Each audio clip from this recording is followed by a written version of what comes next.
مدرسوں کے اندر اچھے جب تعلیم ہوگی تو پھر کیا ہوگا کہ جو ہے قوم کی رہنمائی کریں گے، ورنہ کیا ہوگا وہی جیسے میں نے ابھی حضور کی حدیث پیش کی کہ 4 دن کوئی مدرسے میں گیا، ہم لوگوں نے کیا کیا، اس کو پگڑی باندھ دی، کرت کی دستار دے دی، اب وہ قاری ہے، اب وہ قاری بن گیا اور اپنے مرضی سے جو کچھ چاہ رہا ہے وہ کر رہا ہے۔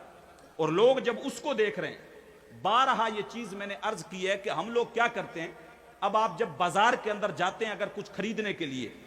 آپ نے اگر مٹھائی خریدنی ہو تو آپ کو پتا ہے ہنومان گڑھ میں کون سی دکان میں سب سے بہتر مٹھائی ملتی ہے، آپ کو یہ بھی پتا ہے مجھے اگر کپڑا خریدنا ہے تو کون سے برانڈ کا سب سے اچھا کپڑا ہوگا، مجھے یہ بھی پتا ہے کہ جوتا کون سی کمپنی کا سب سے اچھا ہوتا ہے، ہمیں ساری کچھ کوالٹیز پتا ہے۔ جب ہم جوتے پہنتے ہیں، کپڑے لیتے ہیں، دودھ ہم اس سے لیتے ہیں جو پانی نہیں ملاتا ہے، ہم یہ سارے معاملات دیکھتے ہیں۔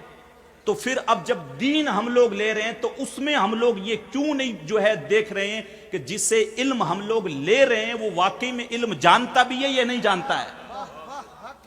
اس کے پاس علم ہے یا نہیں ہے، یا کہیں ایسا تو نہیں ہے جس طرح ہمارے یہاں پہ رواج ہے کہ پگڑی باندھو، کرت کی دستار دے دی، اب اس سے بڑا علامہ کوئی نہیں ہے۔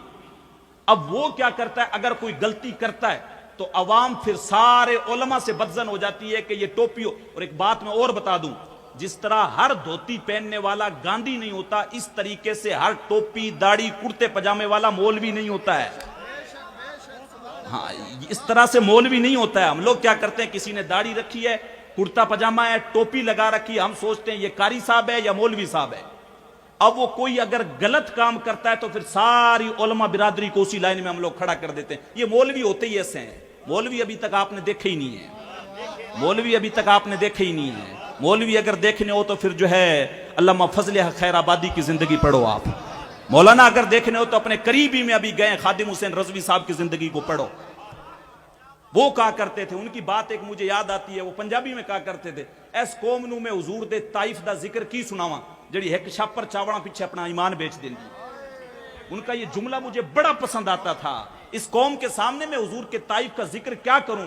کیا بتاؤں کہ حضور نے خندق کھودتے ہوئے جب صحابہ کرام نے آ کے شکایت کی کہ حضور ہماری پیٹ میں جو ہے وہ کچھ بھی اناج نہیں ہے، 3 دن سے کچھ نہیں کھایا، ایک پتھر بندھا ہوا ہے، تو حضور علیہ الصلوۃ والسلام اپنے بطن مبارک سے کرتا اٹھا کے بتاتے ہیں یہاں پہ 2 پتھر بندھے ہوتے ہیں۔ اس قوم کو کیا بتائے جو ایک پلیٹ چاول کے پیچھے اپنا ایمان بیچ دیتی ہے۔ تو یہ خادم حسین رضوی صاحب بیچارے روتے روتے چلے گئے، اللہ ان کی قبر پر کروڑا رحمتوں کا نزول کرے۔ لیکن ہم لوگوں نے ٹس سے مس نہیں ہونا ہے، ہم لوگوں کو کتنا ہی بتائے کہ صحابہ کرام حضور علیہ الصلوۃ والسلام کی بارگاہ میں آتے، حضرت اسامہ ابن زید رضی اللہ، صحابہ کا ادب کیا تھا حضور کی بارگاہ میں۔ علامہ ڈاکٹر اقبال کی روح سے فیض لے کے میں آپ کو بتاؤں، ان سے کسی نے پوچھا کہ حضور اگر آپ آسان لفظوں میں ہمیں ایمان بتا دیں، ایمان کی تعریف بتا دیں تو وہ کیا ہے، تو انہوں نے کہا تھا ایمان صرف 2 لفظوں کا نام ہے، جو ادب مصطفیٰ سے شروع ہوتا ہے محبت مصطفیٰ پہ ختم ہو جاتا ہے، بس ایمان اس چیز کا